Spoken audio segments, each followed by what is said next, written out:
This guy restores sneakers for a living. I'm talking about shoes that you play soccer with, went to the club with, or walked 1,000 miles just to see her tonight. And then you bring the shoe to him, who puts it through a whole process of restoration. I'm here today to learn more about his story and how he turned his passion to a full-time business. I hope you enjoy this video. Subscribe.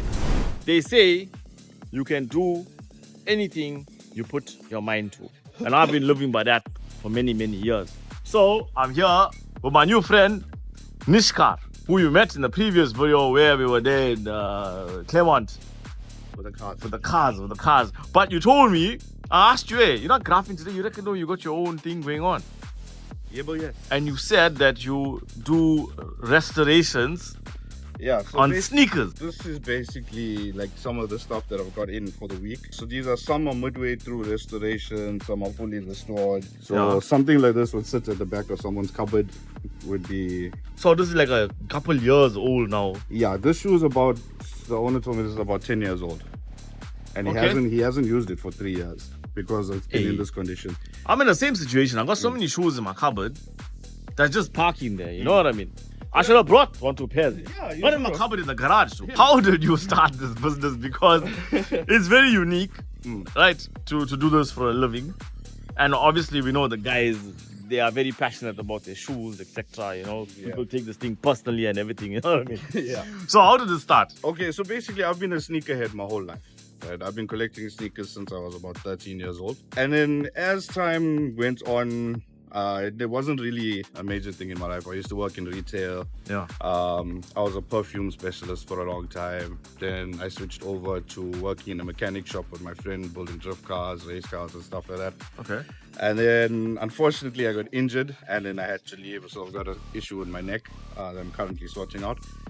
So obviously you can't sit at home and not do anything. So I started hustling here and there, buying products, markup, resell. And then one day it just occurred to me, you know what? I sit and scrub my sneakers all the time. Are you one of those that you put it on the roof and everything after you wash it? No, not in this area because they'll be donated to somebody else. Okay. But yeah, I'm one of those guys that will sit with a toothbrush and stuff like that. So I did some research, found out how to do it properly. Right. Okay. Then I realized that a lot of my friends and people like people I know are walking around with like sneakers that have yellow soles and stuff because they don't have a choice. Yeah. They love the shoe, they just don't want to throw it away. Wait, what soles they walking with? Yellow soles. So soles like this. Yeah. That you got the yellowing and stuff like that. Right, okay. Where the original was white. Wait, hold on, Let me just look at my sole, Mine is getting there. Yeah. No. That's yours just dirty. No. This yellow come with the sole. It was like this when I bought it. This yellow patches over here. The patches, but yours just. But they're getting there, okay. So this is basically just oxidization, right? Over the years, the rubber oxidizes. So you can also have a look on this pair as well. Yeah. These Soviets, those are yellowing. Hey, what? This is a night and day chalk and cheese here. Check here. Check how dirty and finished this one is. So this is still halfway through. I'm not done with this as yet. And then this is restored. Partially restored. Okay. So I still gotta go through. You see there's some stains on the leather. Yeah. And the suede and the laces and stuff. And then you gotta do the insoles and then the sock liner as well. Okay. So basically the whole idea behind it was we spend so much money on our shoes. Yeah. Right? Retail, everybody's paying 2,000, 3,000, whatever. Yeah. You're wearing them for a year or two and then they get stuck behind in the cupboard because they're not looking so good. Whereas if you spend a couple $100 with me, you're getting them back to almost factory. Who's only wearing a shoe for 1 year? I wear my shoe for 5 years. Hey boss, I had a customer. 1 year is too little, boss. You need to come right. No. I had a customer with all white Air Force Ones that replaced them every month. No, something wrong with you. You can't walk. You must sort your alignment out because. Okay, I'll give you an example, right? So I think there's different people with different behaviors of shoes. Like you say, there's a guy who will do it every month or once a year. I'm like 5 years. I buy a shoe. I buy Skechers a lot, right? Because I like the soles. It's very comfortable. And when I'm out and about, walking, traveling, whatever, my feet don't hurt. But other branded shoes, I noticed, my feet hurt. Maybe I didn't try all the brands. But my point is that I bought one when I went to India. That thing is still like I walked through the whole of India with it. Yeah, but look, so that's 4 years ago. It's a long time, yeah. You see, you get somebody like me. Yeah. I'm currently spotless. If you have a look. No, you clean your own shoes. Don't come lie, yeah? No. You know what the story in the thing, yeah? No, but that's how I. Right. But you move like that's what you mean. That's right. how that's I what am. you mean, right? So you get somebody else would buy a brand new pair of sneakers and then go play football with it. No, or go change oil underneath the car. I've got a friend like that. Okay. So you know what I'm talking about. So he drives me nuts. So it's all on you, right? And a lot of guys, they buy their sneakers for investments, right? So if you go to a lot of the high-end stores, sometimes you pick up what looks like a normal sneaker to an average Joe, which is actually like $100,000 sneakers. So in this. What do you mean like investment? Like how they buy cars that appreciate in value? Exactly. The shoes that appreciate in value. Special editions, limited editions, stuff like that, where if you purchase them for a certain amount, as they run out of production, people still look for them. So you can literally call your price. If you have a high-end, like a Dior sneaker. Even if you wear them. Well, it depends on the condition. Some people won't buy second-hand sneakers, right? Other people will buy like stuff like this, where it's sealed in the plastic in the box, and they won't use it. Madness. So you'd get people like that. I mean, it's madness. It's a collector's thing. So you got like people with Pokemon cards. I mean, you got. You saw Logan Paul sold his card for $16 million. $16 million. Didn't he pay like $2 million or $3 million for it? Like I think he paid like $2.3 million or something. 2.3 or $3 million. And I was reading the article. I'm like, bruh, why would you value like a Pokemon thing so much? Yeah, but I mean, people do that. There's a market for that. I mean, if you go to Gateway, I know there's a high-end store there. Yeah. I've seen sneakers there for 10, 12, 15, 100K. You know what I mean? What the hell? So like these are basically in different stages of restoration. Like this is a headache. Canvas genuinely is one of the hardest things to clean. So this has been like washed about 3 times. You can still see it's a bit yellow. Yeah. But we're getting there with that. Stuff like this is just a general clean in and out. You still have to clean the inside. Yeah, so that's just that. But like something like this is now a fully restored pair. So when this came to me, the heel was hanging off. The heel was hanging off? Yeah. So what this was? You playing soccer? I have no idea what this thing is. His soles were yellow and the suede was damaged. Chuno's brother to comment on the video and tell us what he was doing. So you see the video. I hope he sees this video. Yeah, we just want to know what you was doing with this. We're not criticizing you. We just want to know what you're doing and then how the sole came off. And then... Sure. I think it was just like a daily wear that you just put on every day to go everywhere. You know, the one that you just go to the shop or go to work or whatever. How are you buy to the shop and the sole come off? Hey, but you know what? Some people with these shoes, it's like people use them every day for everything. Yeah. So if they're going to the shop, it's like those people that literally leave their pair of shoes at the front door, and then as they go in and out the house, whatever they're doing, if they're going to the shop, they're going visiting, they're going to somebody's construction site, or they're going to work or whatever. So over time, it'll eventually peel off and it'll wear out. Right. So he was heavy on his shoes, so we replaced the back for him.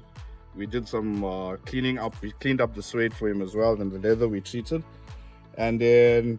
Yeah, for the most part, the outside was okay. It was just the sole that was detached. But that happens sometimes with shoes. So, sure.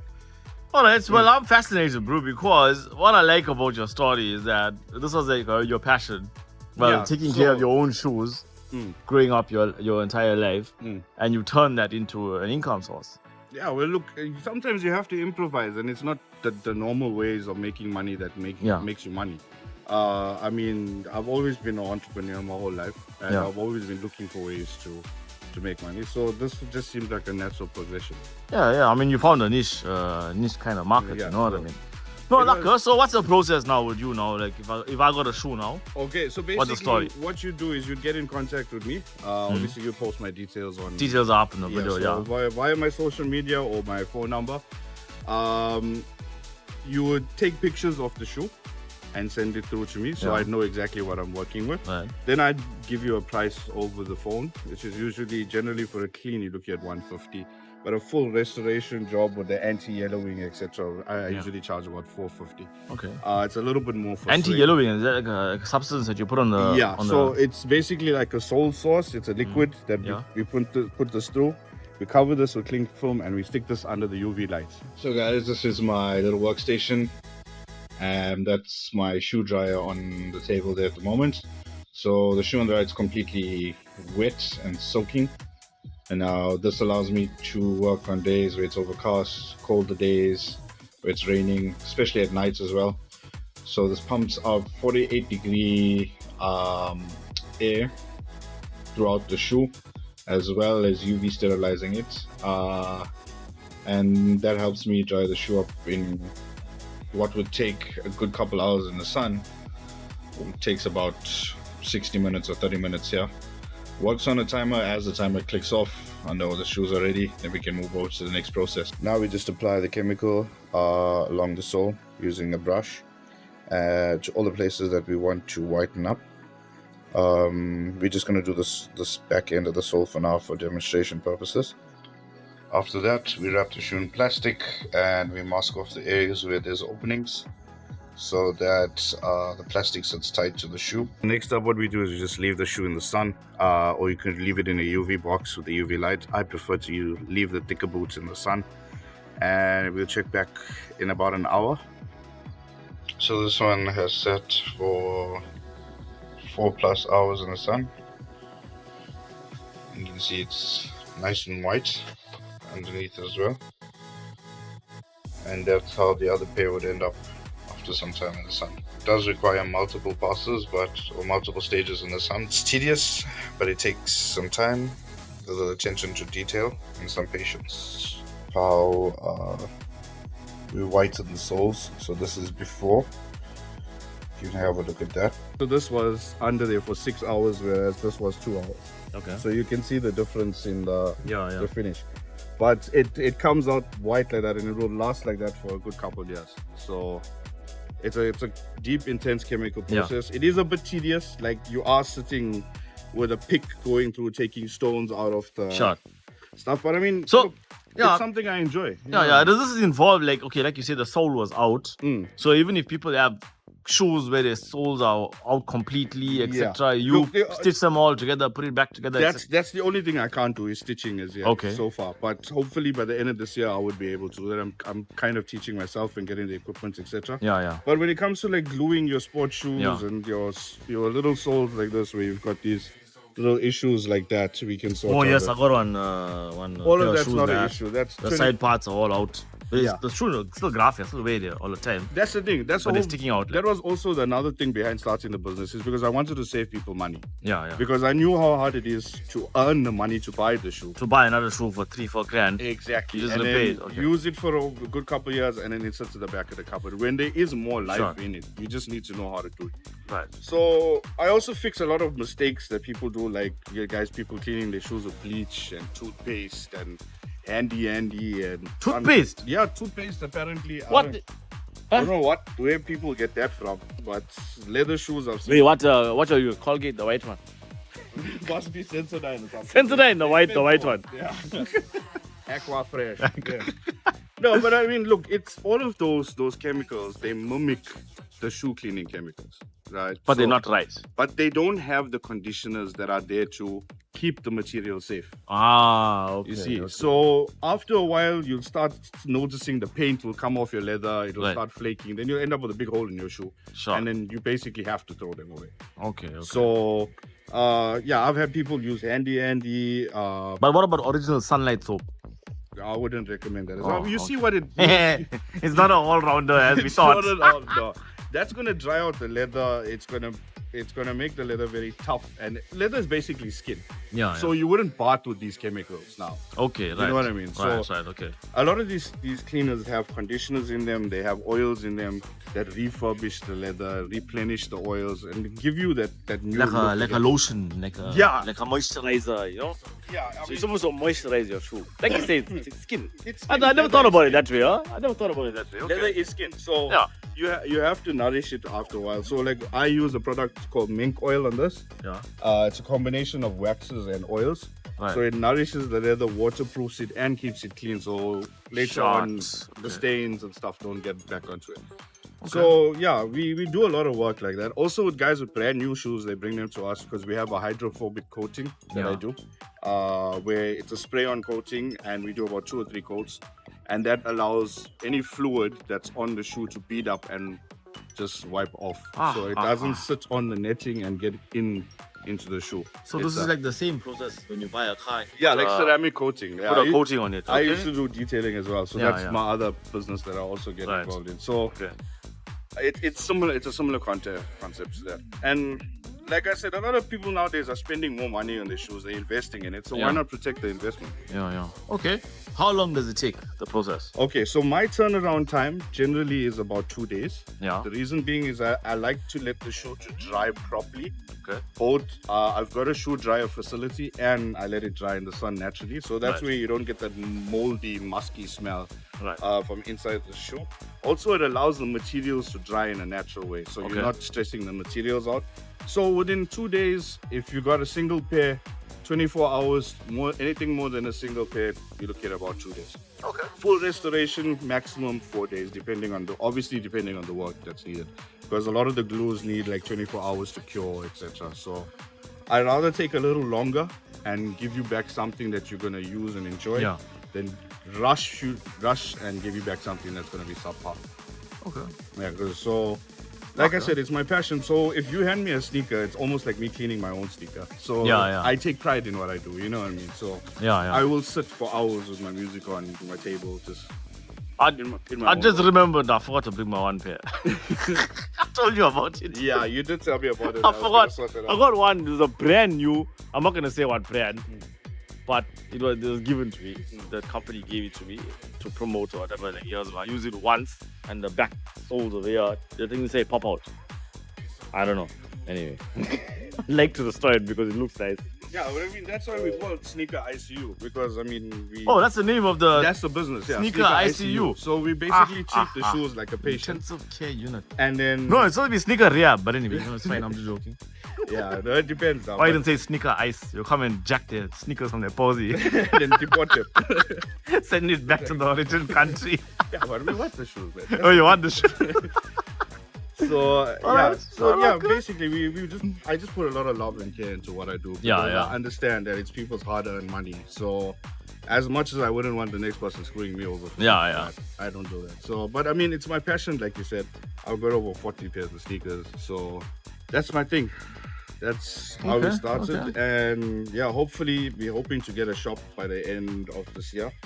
So you got a collection wall and everything? Well, I'm getting there right now. It's just stacked in a pile with boxes. Alright, cool, brother. Thank you for your time and explaining this. Now you guys know there's people out there that can restore your sneakers into almost original or semi-original or original, I don't know. As close to original original as you can. So you can keep on wearing them. You don't have to get rid of them and throw them away or keep in the garage like me. That's what I do.